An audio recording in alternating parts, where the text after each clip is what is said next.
Good afternoon.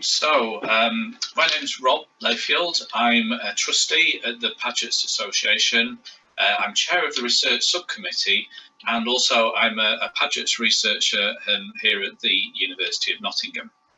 So I'm going to tell you a little bit about the Pageants Association research strategy.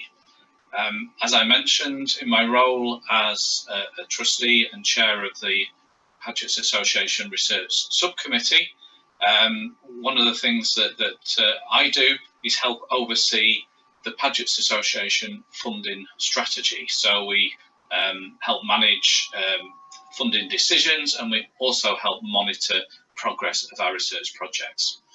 This first slide, the top right hand side, just shows or reminds me that as well as the role with the association, I have an active interest in Pageants research, and my group at the University of Nottingham studies both contemporary Paget's disease, so we're very interested in disease mechanisms in Paget's disease, and you may also be aware of some of our research on ancient Paget's disease, so medieval forms of Paget's. And right at the end, I'll touch on some of the research projects that the association funds, including the work on ancient forms of Paget's. So I'll just start with an overview slide that gives a flavour of what I'm going to cover in the next 10 to 15 minutes. And I think it's important to remember the different activities that the Pageants Association are involved in. So essentially, we're a charity that provides support to our members. We see raising awareness of Pageants Association both with professionals, but also with the public at large as being one of our priorities. And then research is perhaps the third element of our priority areas. And today I'll focus on research, but it is in the context of all three of those areas that the Pageants Association does its work. So in terms of research strategy, essentially I'm going to try and simplify things and take a moment to think about what we're trying to achieve. So what is our strategy, and tell you about how we think we're achieving that strategy. So we're going to touch on implementation, and I'll try and illustrate examples of past research and current as well as ongoing future research projects right at the end of this presentation. So on this third slide, we stopped to think about our research priorities and how we set them. So these are the priorities of the Pageants Association. And the bottom line is summarised on the near top line. We encourage and fund quality research projects. So our goal is to promote Pageants research, and where we can, it's to support those research projects financially as well. I appreciate there's lots of information on this slide, but I've put the summaries to the right hand side. And what the main message is to take is that we have a very broad remit. So the Pageants Association will consider funding any aspect of Pageants research. But what really matters are our members, and what really matters is that there's a clear patient benefit to that research. So it might be immediate benefit, it might be a long-term benefit, but we always take into account the fact that what we do is member-centred, it's for our members. In terms of our broad remit, well, we don't limit ourselves. We will cover support basic scientific research as well as clinical research, and more broadly, awareness and outreach or education programs as well. So we see all of these as being part of our holistic approach to funding research and supporting research. And what's really important to the association is that we're guided by our members, and we're guided by scientific evidence as well.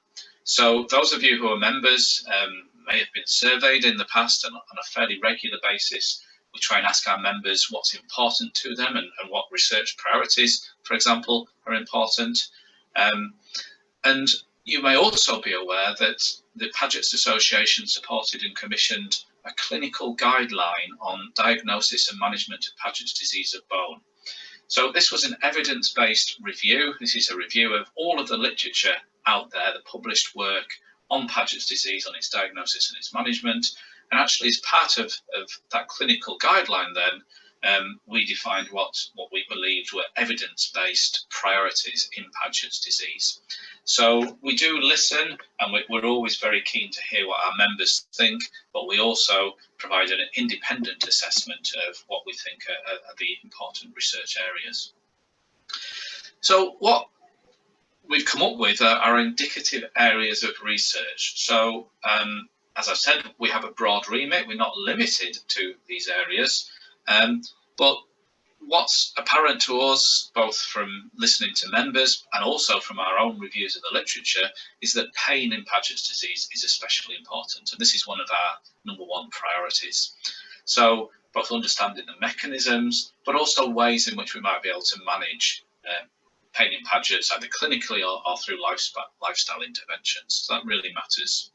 Equally, we recognise diagnosis is really important to our members, and we have plenty of anecdotal evidence of people who've really struggled to get an accurate diagnosis and have perhaps engaged with the association to be guided through that pathway.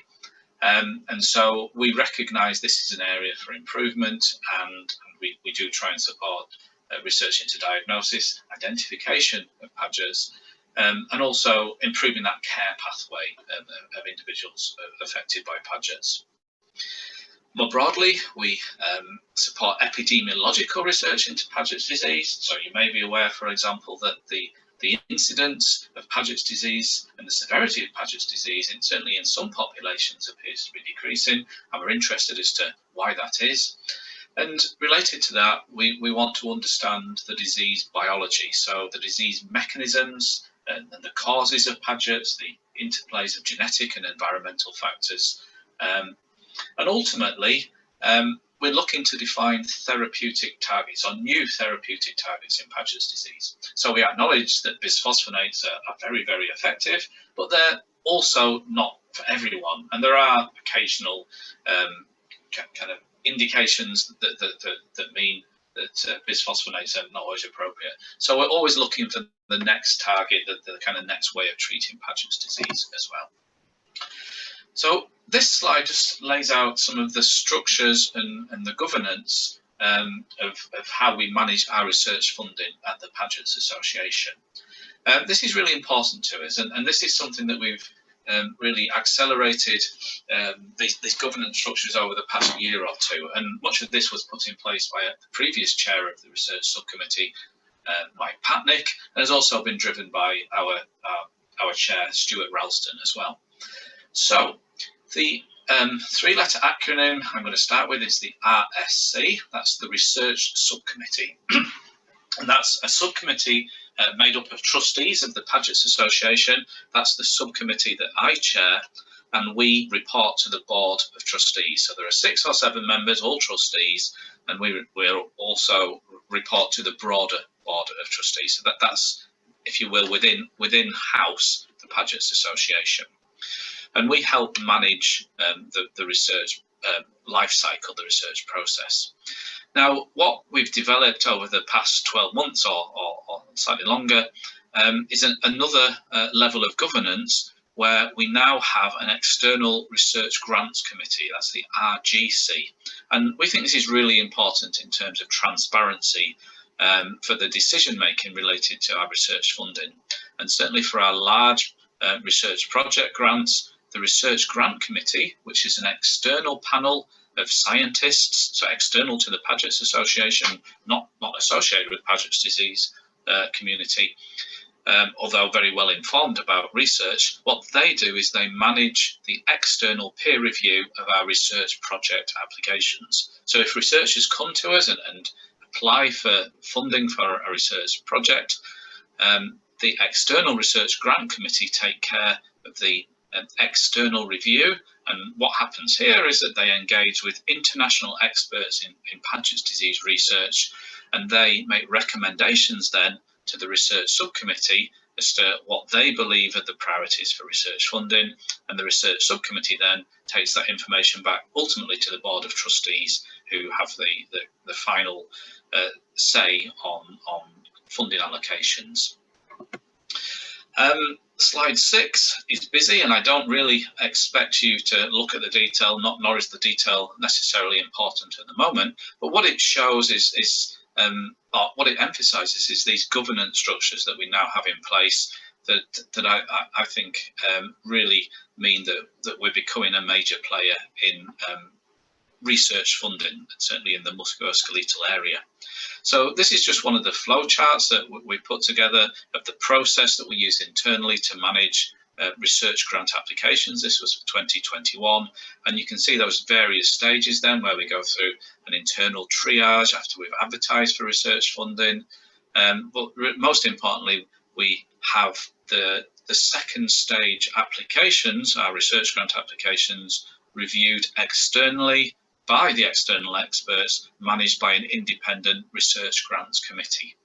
And those who are eagle-eyed might notice that this timeline is very timely. As of the 8th of July, the board will be making considerations as to research funding to be made for the 2021 round. So this is something that we do annually, and this is just one of the protocols that we use, and we have a different protocol that's laid out for each of our funding schemes.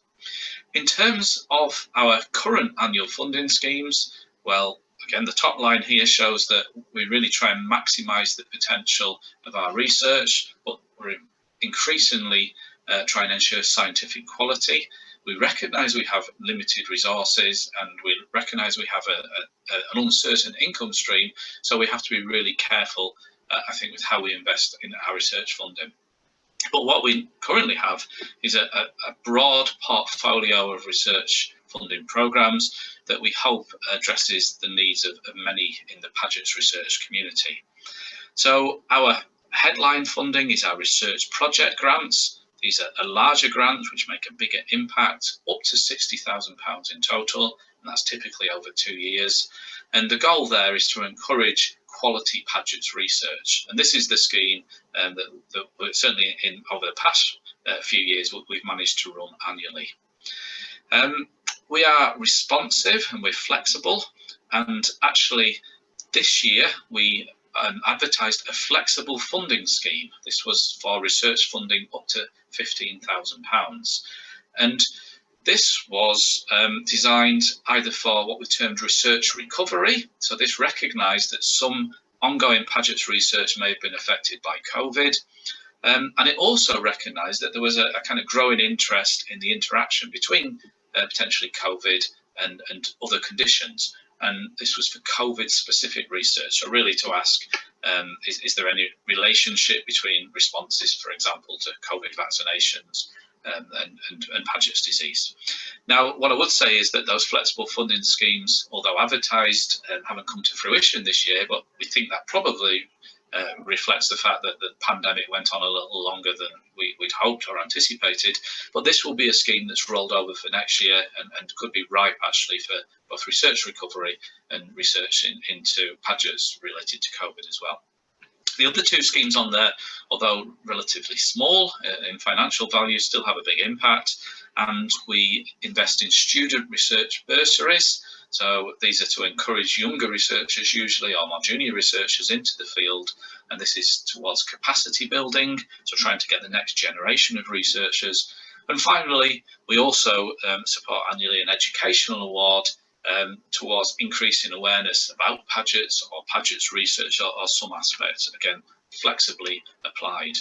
But these funding schemes, as I mentioned, are evolving. They recognise the needs of our researchers, and they recognise the changing landscape of research funding itself, and also a very rapidly changing world as well. So every year we do review our funding schemes. So, are we effective? So one thing we've done is recently review our research portfolio, and in the period from 2015 through to 2020, we've awarded approaching £250,000 for research project grants alone. This is across 8 different research projects, and we're really proud of this. For a small charity, I think this is something that we should, as a community, give ourselves a pat on the back for. I mentioned in the timeline earlier, we're currently considering the 2021 round of funding, and there are 2 research project grants under consideration, and depending on the recommendations made, our total investment in research since 2015 could well top £300,000 by the end of this week. So I use this phrase small but mighty. I think I may have used it or will use it in one of the forthcoming research magazines as well. But I think the Pageants Association really is now starting to punch above its weight, certainly with respect to research and research support. We are small in terms of the staff members. We have Diana and we have Jen and we have Sue. And they don't just help us manage the research and promote the research. They support you as members. They support all the awareness activities in the social media and so on. And I think to do all of these things with such limited resources, I think is a real testament to the association. So well done you, well done us. Just to start to wrap up and to think about the difference that Paget's research makes.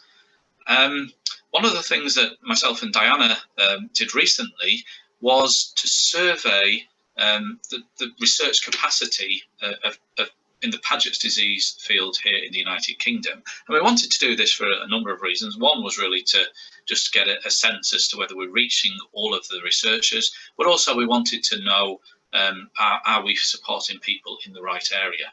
And so what we did was we surveyed research outputs or research publications, so scientific publications essentially, over just over a 4-year period, just over about 4 years and 2 months, so since 2016. This was early 2021.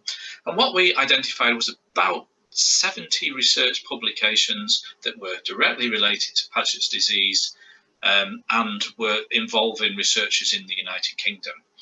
And by research publications, as an example, the clinical guideline that I mentioned earlier, which is a huge piece of work. This involved over 15 different researchers in over 13 or 14 different institutes. It was 3 to 4 years work and involved reviewing hundreds, if not thousands of pieces of information.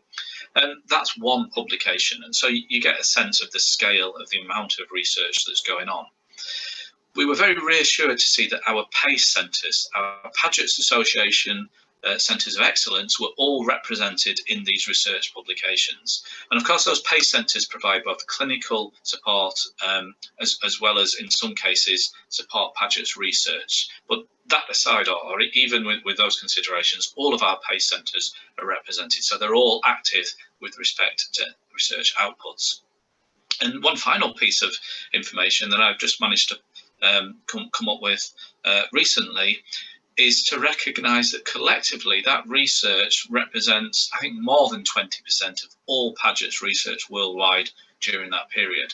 So again, the UK Paget's research community is really contributing to fundamental and applied research in Paget's disease. That figure may be closer to 25%. So the association can't claim credit, I think, for all of that research in terms of its direct funding, but I think directly and indirectly through those PACE centres, then we've made major contributions, and we will continue to do that with our investment in research.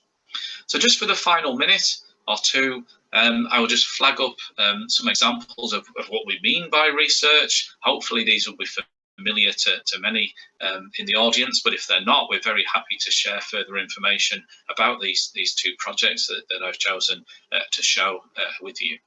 So the first research that's ongoing actually is Paget's Association supported, and that's our Pain in Paget study. This is led by the University of Edinburgh, and I'd like to thank Professor Stuart Ralston and Dr. Catherine Berg for sharing these slides with me as well, or with us as well. So this is, as I say, a really important piece of work for our members, and we think really important in the Paget's research community. What the study is about, or why we're doing the study, is to understand how common pain is in patients living with Paget's disease, and to understand what the causes of the Paget's associated pain is, or of the pain in Paget, should I say. Also think about quality of life and some of the clinical factors that might be related to it.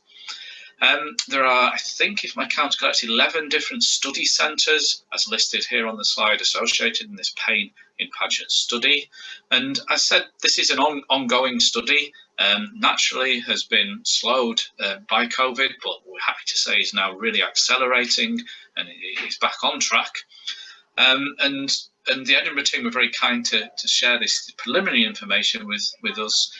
Some of the early findings are, in fact, that causes other than Paget's seem to be an important contributor to pain in patients. Now, of course, this study will conclude and will in due course, and we'll see the full outcomes or the full findings. But this type of information is really important because this directs clinical management. We need to know, if we're trying to treat pain in Paget's, we need to know what the cause of pain is in Paget's, because if we treat in the wrong way, then it will be less effective. So as I say, in due course, this will report and we'll find out more about it. The other example, again, is something some of the members may have heard about, and if you haven't, there's information on our website, or again, we're very happy to share information with you. This is our the research that the association funds related to ancient or medieval Paget's disease. And so this is the research that goes on related to a skeletal collection at Norton Priory in the northwest of England, so that's in Cheshire. A screenshot from our website is shown top left-hand side, and again on our website, lots of resources you can go to see some of our previous videos and some of our previous offerings where we talk about some of this research. But the main finding from this study is that at this site, at this ancient medieval priory in the northwest of England, Norton Priory, the remains of individuals who lived at the priory, some 700 or 800 years old, were affected with an unusual form of Paget's disease that's very different to Paget's disease today. And this information, or some of this information, also found its way onto a Channel 4 TV series, The Bone Detectives, as indicated here. And once again on our website, we can hopefully direct you through to see that programme, or to find that programme if it's something you missed and something you're interested in. So this medieval Paget's research has been supported by the association in various ways. A student research bursary funded researchers to come and work in my group, so we were one of the groups that were involved. But also at the University of Liverpool, Sylvia Gonzalez and her team have ongoing work related to Norton Priory. And going a step further now, saying, not just acknowledging that medieval Paget's was different, but actually asking the question, why was that? And just to finish off, my final piece of information, again, taken from our website, one of our recent news articles, and this was once again a Paget's sponsored and funded research project. This is an epidemiological study that came from the University of Manchester, and again, the headline is revealed on the slide. The Northwest remains a hotspot for Paget's disease. So this essentially surveyed information going back over the past 20 to 30 years, and recognised that although there have been changes in the incidence of Paget's disease, the Northwest remains a hotspot for Paget's. So just as back in medieval times there was something unusual with respect to Paget's disease in the Northwest, then in modern day there are also some differences that again merit further investigation, and that's the type of research and research areas that the Paget's Association is interested in. So what's the future? Well, we have momentum, I think, with respect to our research funding. We will continue our programmes. We will continue to invest where we can in the highest quality research. I think, and we think, that one of the areas we do need to work on is capacity building. We need to encourage new researchers into the Paget's field. We think this is critical, the next generation of Paget's researchers. And again, these are discussions that are ongoing at the research subcommittee as to how we can best do that. How can we build that Paget's research capacity? But I start kind of where I began, by saying that we want to know what you think as members as well. We don't want to know just know what you think are the priorities for Paget's research. We want to know what you think about our research strategy.